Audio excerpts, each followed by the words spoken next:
ও আব্বাজান, দাদা বন্ধুরা আমার, বিশ্বনবীর একাধিক স্ত্রীকে ক্ষমতা আল্লাহ দিয়েছিলেন কন্ট্রোল করার। তা আল্লাহ নবী মুহাম্মদ রাসূলুল্লাহ পড়ুন সাল্লাল্লাহু আলাইহি সাল্লাম কন্ট্রোল করেছেন। তো সোমবারের দিন আয়েশার, মঙ্গলবারের দিন হাফসার, বুধবারের দিন সাউদার, এই করে করে দিনটা চলে যায়। একটা গল্প আপনাকে শোনাবো। এত ইমানদার লোকটাকে, এত উঁচুর লোকটাকে কেমন করে নিচে নিয়ে আসছে। আপনাকে তো নিয়ে আসা স্বাভাবিক ব্যাপার, আল্লাহর বান্দা, কিন্তু মায়েদের সম্মান রেখে কথা বলতে হবে। সব মহিলার চাইতে দামি মহিলা বিশ্বনবীর স্ত্রীরা, তাই না? তা আপনাকে বলতে শুরু করলাম, সম্মান রেখে বলছি। মা বোন, এই ভুলগুলো আপনাদের দ্বারা হয়ে যায়, যেই ভুলগুলোর জন্য নিজের বাপ আবু বকর আয়েশা রাদিয়াল্লাহু তাআলা আনহাকে মারতেও গেলেন। নবীজি বলতেন, হুজুর মারিয়েন না, এই ধমকালে ঠিক হয়ে যাবে। আবার কিছু কিছু মানুষ বলে বিহাদারি বেটিকে মারতে হয়, আর নবীজির সামনে নিজের স্ত্রীকে, আবু বকর সিদ্দিক নিজের বেটিকে নবীর সামনে শাসন করছেন। তাহলে আপনি আর আমি কেন শাসন করব না? কোন হুঁসলি মারা বলে, বিগড়ে ভাষা হুঁসলি কি বলে জানেন? বিহাদারি বেটিকে কেউ গাল দেয়। আপনার বিহাদারি বেটি যে বাজার গরম করে দিয়েছে, তো বাপ শাসন করবে না? প্রয়োজন হলে ঠ্যাং ভেঙে দিতে হবে। শাসন তো দূরের কথা। আল্লাহর বান্দা, চলে যাক এক পর্যায়ের কথা। বিশ্বনবী মুহাম্মদ রাসূলুল্লাহ পড়ুন সাল্লাল্লাহু আলাইহি সাল্লাম, সেই দিনটা কিন্তু মা হাফসার ঘরে সময় কাটার দিন। আচ্ছা বলুন তো, মা হাফসা কে? কার বেটি? আপনি বাদ দিয়ে, স্টেজের লোকটি বাদ দিয়ে, কার বেটি? ইন্না লিল্লাহ। হ্যাঁ, একটা শ্রোতা টাটকা আছে, হযরত ওমর ফারুক রাদিয়াল্লাহু তাআলা আনহুর বেটি। নাম কি? কি বললাম? হাফসা। বন্ধুরে আমার, মা বোন আমার, ঠান্ডা হয়ে বুঝবেন, পুরুষের দল ঠান্ডা হয়ে বুঝবেন। এত দামি লোকটা এত রকম করে জীবন কাটার পরে কেমন করে একটা ভুল সিদ্ধান্তের মধ্যে জীবন কাটাতে আরম্ভ করেছেন। বন্ধুরে, আল্লাহ তাবারাক ওয়া তাআলা নবী মুহাম্মদুর রাসূলুল্লাহ সাল্লাল্লাহু আলাইহি ওয়াসাল্লাম হাফসার ঘরে দিন কাটাবার টাইম এসেছে। মা হাফসার কাছে দিন কাটাবেন, এমন তো সময় স্বামী স্ত্রীর পরামর্শ। নবীজিকে প্রশ্ন করা হলো, ইয়া রাসূলুল্লাহ, আমি আব্বার বাড়িতে যাব, বুঝার জন্য ওয়াজ করতে আরম্ভ করেছি, আমি আব্বার বাড়িতে যাব, কিন্তু আজকে থাকার দিনটা আমার কাছে আপনার পালা। বিশ্বনবী মুহাম্মদুর রাসূলুল্লাহ ইজাজত দিলেন, তাই বাপের বাড়ি গেলেন। তো কে গেলেন? মা হাফসা রাদিয়াল্লাহু তাআলা আনহা গেলেন। হে মুসলমান, বাপের বাড়ি থেকে ঘুরে আসতে একটুখানি দেরি হয়েছে, আর বিশ্বনবী মা হাফসার ঘরে যাওয়ার জন্য প্রস্তুত হয়ে আছেন। এমন তো সময় নবী মুহাম্মদুর রাসূলুল্লাহ ঘরে জায়গা পেলেন না। কেন জায়গা পেলেন না? ঢুকলেন না। যেই ঘরে ঢুকবো, যার সঙ্গে কথা বলবো, যার সঙ্গে সময়টা কাটাবো, ওই হাফসা তো বাড়িতে নাই, বাপের বাড়ি গেছে, কোনো কাজে ব্যস্ত আছে। তো এই ফাঁকা সময়টা আমি কাজে লাগাবো। আপনাকে আবার বলছি, বুঝার জন্য ওয়াজ, আপনাকে বুঝাবো, এই কথাটা যার জন্য ওয়াজ করতে আরম্ভ করেছি। বিশ্বনবী ফাঁকা সময়টা এলোমেলো না কাটিয়ে, একজন স্ত্রী, কেউ বলছেন মারিয়া কিবতিয়া, আর কেউ বলছেন না জাইনাব বিনতে জাহাজ, এই দুইজনের ভিতরে কোনো একজনের ঘরে অপেক্ষা করছেন। যখন আমার হাফসা আসবে, এই ঘর থেকে বেরিয়ে গিয়ে ওই ঘরে প্রবেশ করব, অসুবিধা হবে না, হবে না, হবে না। দেখেন, বিশ্বনবী ভালো বুদ্ধি নিয়ে, হাফসা তো ঘরে নাই, সময়টা ফাঁকা চলে যাবে, তো অন্য স্ত্রীর ঘরে ঘরে বসে বসে নবী সময় কাটাতেন। তো ভাবজান, স্ত্রীর কাছে যদি ভালোবাসার প্রিয় স্বামী যায়, তো স্ত্রীর যদি ভালো স্ত্রী থাকে, তো স্বামীকে আদর করার চেষ্টা করে, হয় কি না? আপনার আদরটা কেমন হয় আপনি বুঝেন। নবীজি গিয়েছেন ঘরে, তো যেই স্ত্রীর ঘরে গিয়েছেন, সে স্ত্রী পিয়ালাতা করে, কাপে করে এক কাপ মধু, এক পেয়ালা মধু বিশ্বনবীকে খেতে দিয়েছেন। নবী যে জিনিসটা ভালোবাসতেন, সেই জিনিসটা স্ত্রীরা খাওয়ার চেষ্টা করতেন না। আপনি যদি খেতে ভালোবাসেন এই জিনিসটা, তো যদি দামি স্ত্রী ঘরে থাকে, বারবার আপনাকে কষ্ট হলো পায়েস রান্না করে খাওয়াবে। যার মিষ্টি খেতে পছন্দ, ভালো স্ত্রী হলে সেটা করে খাওয়ায়। ও বাপ, খাওয়াচ্ছেন, এই খাওয়া দাওয়া চলছে, সময়টা বিলম্ব হয়ে যাচ্ছে। এমন তো সবাই মা হাফসা রাদিয়াল্লাহু তাআলা আনহা ঘরে পদার্পণ। ঘরে এসে দেখছেন, বাবা ঝামেলাটা কেমন করে লাগছে আপনাকে বোঝায়। হে মানুষের দল, ফিতনা তৈরি হতে সময় লাগে না, আর এই ফিতনাকে কন্ট্রোল করতে হবে পুরুষ জাতিকে। যদি আল্লাহর ভয় থাকে, তো আপনাকে সামঞ্জস্য রেখে জীবনযাপন করতে হবে। এই মানুষের দল, আপনাকে ছোট্ট করে কথা এই জন্য বোঝাতে আরম্ভ করেছি, নবী মুহাম্মদুর রাসূলুল্লাহ এত দামি হওয়ার পর, এত সম্মানী হওয়ার পর, স্ত্রীর ফাঁসে কেমন করে ফেলে যাচ্ছেন। কেমন করে ফাঁসছেন তো আপনাকে বোঝাতে আরম্ভ করলাম।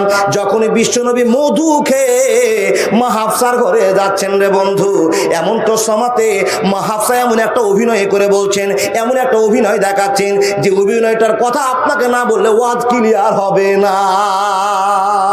বিশ্বনবী মধু খেয়ে যাচ্ছেন মা হাফসার ঘরে, তো দেখেন অভিনয়টা কি, দেখেন একটা গন্ধ বের হচ্ছে, গন্ধ বের হচ্ছে। কিসের গন্ধ গো? নবীর সামনে কথা বলছেন, কেউ তো নাই, ডামে বামে সামনে পিছনে কেউ না, আমি আছি আর হাফসা আছে। আর হাফসা বলছে গন্ধ পড়ছে। বলে হুজুর আপনার মুখ থেকে একটা গন্ধ পড়ছে, আচ্ছা বলুন তো এই কথা মেনে নেওয়া যাবে? তার কারণ বিশ্বনবী সবসময় দাঁতল 5 ওয়াক্তেই করতেন, একটা চিরুনি রাখতেন, বিশ্বনবী সেন্ট ব্যবহার করতেন, খুব পরিষ্কার পরিচ্ছন্ন জীবনযাপন করতেন বিশ্বনবী নবী মুহাম্মদ রাসূলুল্লাহ পড়ুন সাল্লাল্লাহু আলাইহি সাল্লাম। কিন্তু স্ত্রীর মটকা গরম কেন জানেন? আমার টাইমটা অন্য সতীনের ঘরে নবীজি পাস করেছেন, তাই একটা ছোট্ট, এটা ইলজাম বলা যাবে না, জি একটা ছোট্ট কথা বলে নবীর মুখটাকে ভেঙে দেওয়া, সম্মান দিয়ে কথা বলতে হবে, কিন্তু আপনাকে বুঝাতে হবে কথাটা। দেখেন দেখেন এখানে আবার পরামর্শ আছে বাবা, কেতাবে তো অনেক শেষ নাই, দামি দামি লোক বসে আছে, আমি এনাদের ছাত্র হওয়ার যোগ্যও নই, তো ওনাদেরকে সামনে রেখে বলছি। কিছু কথা প্রমাণ পাওয়া যাচ্ছে যে 2 জন সতীন একদিকে হয়ে গেছে, একটা হলো মা হাফসা আর একটা হলো মা আয়েশা। 2 জন পরামর্শ করছে। কি পরামর্শ? মা হাফসা প্রশ্ন জিজ্ঞেস করছে না মা আয়েশাকে, আয়েশা আমার টাইমটা বিশ্বনবী মারিয়া কিবতিয়ার ঘরে জাইনাব বিনতে জাহাসের ঘরে কাটিয়ে দিল, তো কি করব? তো 2 জন পরামর্শ করে এরকম একটা সমস্যা তৈরি করতে হবে, বলবা যে নবীর মুখ থেকে একটা গন্ধ আসছে, কিসের? মা গাফিরের। জোরে বলুন নাউজুবিল্লাহ। বন্ধুরে আমার, এত ফ্রেশ লোকটা, এত দামি লোকটা, এত ভালো লোকটা স্ত্রীকে খুশি করবার জন্য যখনই যাওয়া আর মুখ ধরে বলছেন নবী একটা গন্ধ আছে, মা গাফিরের গন্ধ, নবী তো হতবাক হয়ে গেল। স্ত্রীর কাছে আপনি যাচ্ছেন তো আপনার গন্ধ হওয়াটা স্বাভাবিক, তার কারণ হলো মুখে 3 কুইন্টাল খালি গুটকা ভরা আছে। কি বলেন? আপনার মুখের গন্ধ হতেই পারে। আর বা বিড়ি খেতে খেতে খেতে খেতে খেতে জীবনটাকে ভাটা করে দিয়েছেন, তো আপনার গন্ধ হতেই পারে। তো বিশ্বনবী যে 5 বার নেশা করতেন, এমনও এখানে লোক আছে যারা বিড়ি খায়, সেই বিড়ির গন্ধতে মসজিদের মুসাল্লিদের অনেক বড় কষ্ট হয়। আচ্ছা পেঁয়াজ রসুন খেয়ে মসজিদে যাওয়া আদেশ না নিষেধ? কেন কেন বলুন দেখি? গন্ধের জন্য। তো যারা গুটকা খায় ওর পাশে নামাজ পড়িয়েন, তো ওখানে ফ্যাক্টরি খেলে উতলে উতলে পড়ছে। বা এতদিন ওয়াজ করছে আলেমেরা, এতদিন খুদবা দিচ্ছে গো বাবা, এতদিন পর আমাদের জ্ঞান হলো না। জালসা অনেক শুনলাম, খুদবা অনেক শুনলাম, পরিবর্তন এখনো হতে পারে নি। বলে মাওলানা আপনারা কেন এর পিছনে পড়ে গেছেন যে গুটকা হারাম, খৈনি হারাম, বিড়ি হারাম? আপনারা দলিল দিচ্ছেন কোরআন হাদিসের, আমরা দলিল দিব খাওয়া জায়েজ আছে। এই আমাদের দলিল আছে কোরআনের, সূরা পড়লে হাদিস পড়লে পাওয়া যাবে। তোমার কি সূরা দোয়া আছে? বলে আমরাও দোয়া জানি বিড়ি খাবার। আগো কি গো? বলে আল্লাহুম্মা বারিক লানা ফিমা বিড়ি টানা। নাউজুবিল্লাহ বললেন না হাসলেন? নাউজুবিল্লাহ বলেন। মস্কুরা হয়ে গেল, ঠাট্টা হয়ে গেল, বিদ্রুপ হয়ে গেল। কাকে? আল্লাহকে, আল্লাহর কোরআনকে আর আলেম সমাজকে। এ ঠাট্টা করা যাবে? হাজার বেঈমান এই প্রশ্ন করে। দেখুন বিশ্বনবী নবী মুহাম্মদ রাসূলুল্লাহ যদি আপনাকে বলে এই এই দেখেন দেখেন দেখেন দেখেন আপনি একটা মানুষ আমার সাথে গল্প করছেন, আর যেমনই গল্প করছেন আমি যদি আপনাকে বলি একটু দূরে সরুন তো ভাই, কেন কেন কেন কেন? তো বলে আপনার মুখ থেকে গন্ধ বেরোচ্ছে। তো আপনি হাসবেন না লজ্জা পাবেন? বুঝারটা কথা বলেন, হাসবেন না লজ্জা পাবেন? বন্ধুরে আমার, বড় লজ্জা লেগে যাবে কোন যদি দোষ একটা ধরে নেওয়া যায়। ভাইরে তোমার চোখের কোণাতে একটু নোংরা জমা আছে, তোমার নাকের মধ্যে একটু নোংরা জমা আছে, তোমার দাড়িতে অনেকটা নোংরা ভরে আছে, এই কথা বললে তো একটা লজ্জা লজ্জা ভাব চলে আসে। বন্ধুরে আমার, বিশ্বনবীর লজ্জা লজ্জা ভাব এমন তো সময় টাইমটা পার হয়ে চলে গেল। আপনাকে বোঝার জন্য সিদ্ধান্ত নিয়েছি। হে মুসলমান, একটাই কথা বোঝাবো যে আল্লাহ নবী নবী মুহাম্মদ রাসূলুল্লাহ স্ত্রীকে খুশি করার জন্য যে সিদ্ধান্তটা নিলেন, এই সিদ্ধান্তটা কত বড় আল্লাহর কাছে কার্যকর হলো, কত বড় গ্রহণযোগ্য হলো না গ্রহণযোগ্য হলো না, তার প্রমাণটা আপনাকে দিয়ে যায়। মুসলমান, বিশ্বনবী দেখলেন স্ত্রীর মনটা বড় ভারী ভারী হয়ে আছে, আর একে তো একটা কথাবার্তা খারাপ পেয়ে গেলাম। হে আল্লাহর বান্দা বান্দীরা, স্ত্রীর মুখটা বড় ভারী হয়ে আছে। এখানে যতগুলো পুরুষ বসে আছেন, স্ত্রীর যদি মুখ ভারী থাকে তো স্বামীরা কোনোদিন শান্তি পাবে না। কোনো একটা ক্ষেত্রে গিয়ে বাবা ঝগড়াঝাটি হতেই পারে। তো স্ত্রী যদি খালি রাগ করে নেয় তো সারা দিন মনে হচ্ছে এই বেটার হাই টেম্পার উঠে আছে। কোন বেটার? যে বেটা ঘোষণা খেয়েছে। ও বাপ, স্ত্রীকে খুশি করবার জন্য আল্লাহ নবী কাছে গেলেন। এ হাফসা, তোমার সময়টা আমি গেলাম মারিয়া কিপ্তিয়ার কাছে কিংবা জাইনাব বিনতে জাহাসের কাছে। হাফসা, রাগ করিও না, আর তুমি যে ভুলটা ধরেছো আমার কাছে গন্ধ বেরোচ্ছে, ওটা গন্ধ নয়। আমি তো কোনো এমন জিনিস ব্যবহার করি যে গন্ধটা বের হবে। হাফসারে শুনে নাও, আমি ওখানে মধু খেয়েছিলাম, আর মধু যদি আমার মুখ থেকে গন্ধ বের হয়, মধুর গন্ধ যদি মাগাফের মতো আটা হয়ে যায়, তো আমি কথা দিলাম কাউকে কথাটা বলিস না, আমি কোনোদিন আর মধু খাবো না। কবরের আযাব কত কঠিন সইতে আমি পারিব না, মৃত্যু যন্ত্রণা কত কঠিন সইতে আমি পারিব না। হে দয়াময় এ রহিম, চাই যে শুধু তোমার করুণা। কবরের আযাব কত কঠিন সইতে আমি পারিব না। মুনকির নাকির আসবে ঘরে সুয়াল করিতে আমার কাছে, সেই সুয়ালের সঠিক জবাব আমায় ভুলিয়ে দিও না। কবরের আযাব কত কঠিন সইতে আমি পারিব না। কবরের আযাব কত কঠিন সইতে আমি পারিব না। হে দয়াময় এ রহিম, চাই যে শুধু তোমার করুণা। কবরের আযাব কত কঠিন সইতে আমি পারিব না। একবার জোরে বলুন লিল্লাহি তাকবীর। গভীর রাতে আল্লাহ আকবার জোরে বলিয়ে লিল্লাহি তাকবীর। আল্লাহর বান্দা, বিশ্বনবী স্ত্রীকে খুশি করার জন্য বলছেন, এই মধু খেয়ে যদি আমার মুখ থেকে গন্ধ তৈরি হয় তো মধু আর খাবো না, তুমি খুশি হও, আর এই ভুলটা আমি আর করবো না। কোন ভুলটা? তোমার ফাঁকা সময়টা কাউকে দিয়েছিলাম, এই টাইমটা করবো না বাবা। মানে এক কথায় স্ত্রীকে খুশি করার চেষ্টা করছেন। স্ত্রীকে খুশি করতে গিয়ে যে মিস্টেকটা হলো, সেই মিস্টেকটা হলো মধু আর জীবনে খাবো না। প্রশ্ন আপনার কাছে, বিশ্ব নবী যদি মধু না খায়, আমরা উম্মতেরা কোনোদিন কি মধু খাবো? বিশ্বনবী যদি গুল গুটকা করতেন তো আমরা কোনোদিন শুনতাম যে গুল গুটকা নিষেধ হবে? তার কারণ লাকাদ কানা লাকুম ফি রাসূলিল্লাহি উসওয়াতুন হাসানা, বিশ্বনবীকে আমাদের জন্য মডেল বানানো হয়েছে। যেমন নবীজি করবে তেমন আমাদের জীবন যাপন চলবে। হে মুসলমান, এই কথা পরশায় চলছে, কথাবার্তা চলছে, এমন তো সময় জিবরিল আমিন হাজির হয়ে গেছে। নবী গো, আপনি একটা কথা বললেন ঠিক আছে, কিন্তু কথাতে গোলমাল হয়ে গেছে। নবীর সম্মান দিয়ে কথা বলতে আরম্ভ করেছে। নবী মুহাম্মদকে আল্লাহ খবর জানিয়ে দিয়ে জিবরাইলের মাধ্যমে জানিয়ে দিয়ে বলছেন, ইয়া আইয়ুহান নাবিয়্যু লিমা তুহাররিমু মা হালাল্লাহু লাকা তাবতাগি মারযাতা আজওয়াজিকা ওয়াল্লাহু গফুরুর রহিম, ওয়াল্লাহু গফুরুর রহিম। হে নবী মুহাম্মদ, স্ত্রীকে খুশি করবার জন্য যে সিদ্ধান্ত নিয়েছো নবী, এই সিদ্ধান্ত তাড়াতাড়ি করে আপনাকে বাদ দিতে হবে। আল্লাহু গফুরুর রহিম, আমি ক্ষমাশীল, আমি দয়াশীল, আমি মাফ করনেওয়ালা। মুহাম্মদ, তুমি এই কথা কেমন করে বলতে পারলে?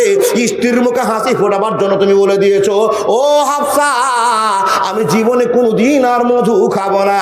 আর এই মধু খাওয়া যদি আপনি বন্ধ করে দেন তো গোটা পৃথিবীতে এত হালাল জিনিসটাকে, শক্তিমান জিনিসটাকে কোনো মুসলমান কোনোদিন খাবে না, খাবে না, খাবে না। এবার প্রশ্ন আপনার কাছে, ওয়াজটা তো বুঝালাম, বুঝার জন্য চেষ্টা করলাম, জি বুঝার জন্য চেষ্টা করলাম। সেটা হলো কি? আল্লাহ নবী নবী মুহাম্মদুর রাসূলুল্লাহ সাল্লাল্লাহু আলাইহি সাল্লাম মেয়েদের ফিতনাতে পড়েছিলেন, তো আমরা স্বাভাবিক পড়তেই পারি। কি কি ফিতনাতে পড়েছি টাইম নাই, দুবার তিনবার মালাকুল মতো আসছে আর চলে যাচ্ছে। ও আল্লাহর বান্দা, দেখুন, তারা আপনার স্ত্রী আপনাকে কোনো কথা বলছে, ওটা শুনবেন না কাল থেকে, না এটা সিদ্ধান্ত করলেন? জি না।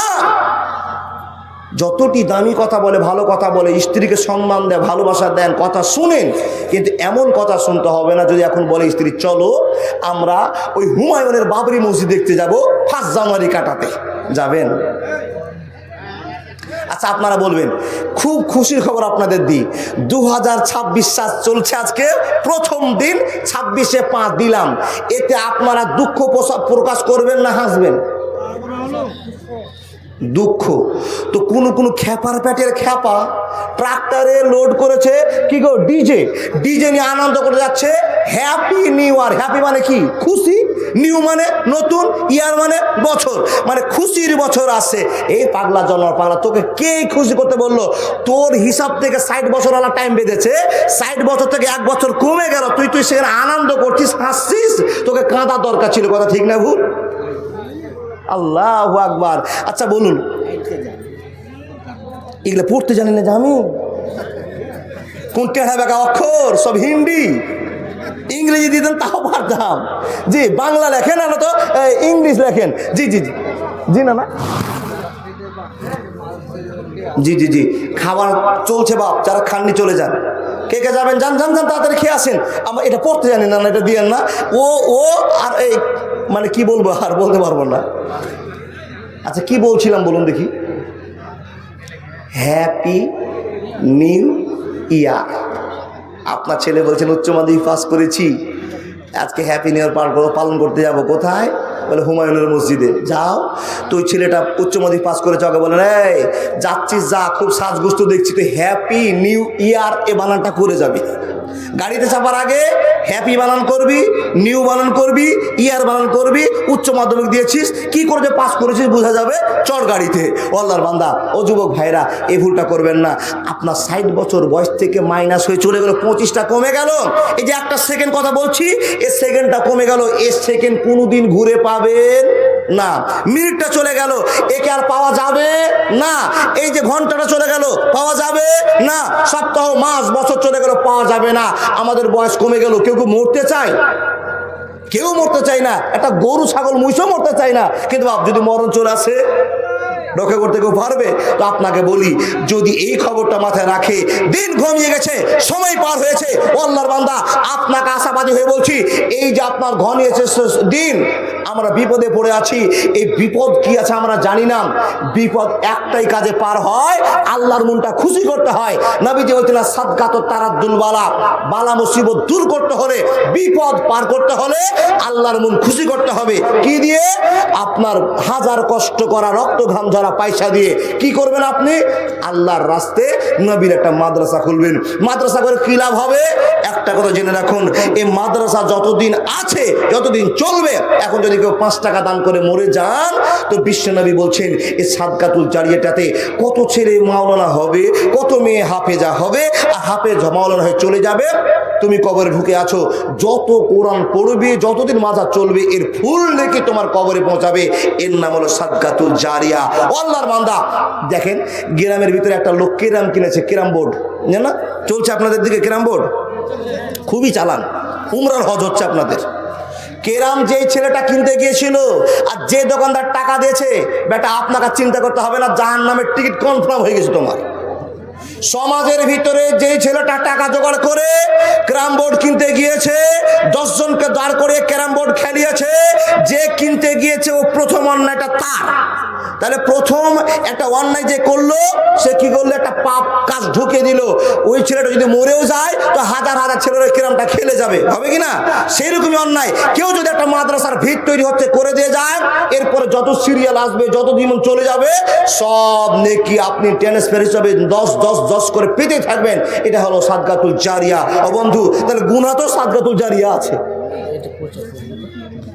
আবার ওইটি কথা, আমি এগুলা পড়তে জানি না জি, বাংলা লেখেন। জি আলহামদুলিল্লাহ। আল্লাহর বান্দা আপনাকে বলি, এই মাদ্রাসার ভিত হয়ে গেছে না? এই মাদ্রাসার ভিত হয়ে গেছে, বিল্ডিং হয়ে গেছে। আহা হা, কত বড় সৌভাগ্যবান আপনারা। 10টা 15টা গ্রাম মিলে একটা মাদ্রাসা চালাতে পারে না, আর এত কষ্টের ভিতর দিয়ে আপনারা মাদ্রাসার ভিত তৈরি করবেন। এই চারটিখানি ব্যাপার নয়। এই ভিত তৈরি করতে আল্লাহ তাদেরকে ডাকছেন যারা আল্লাহর ভয় করে, তাদেরকে আল্লাহ আহ্বান করেছেন। এই ভয়কারীদের ভিতরে কোন কি আল্লাহর প্রেমিক আছে?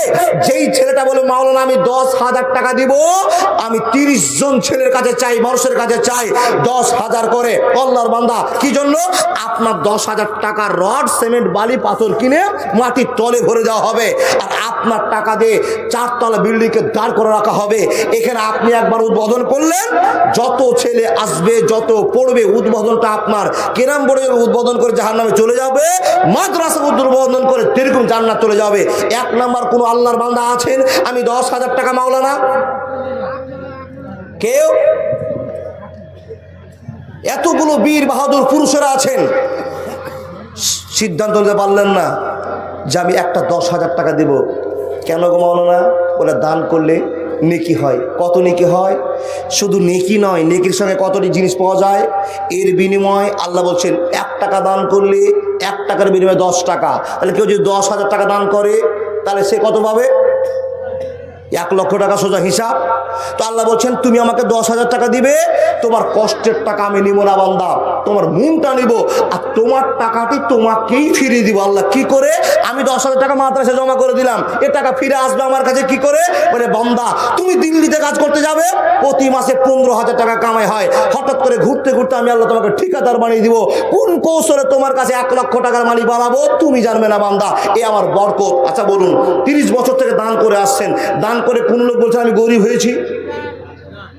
আজ থেকে 30 বছর আগে যত অভাব ছিল, সে অভাবের কোনো হালকা কারণও নয় আমাদের এলাকায়। কথা ঠিক না ভুল? তাহলে ওই যুগে 30,000 টাকা মাত্র মাদ্রাসা জালসাতে উঠতো, আর এখন 30 লাখ টাকা উঠে দিয়ে কেউ গরিব হয়নি, বরকত পেয়েছে।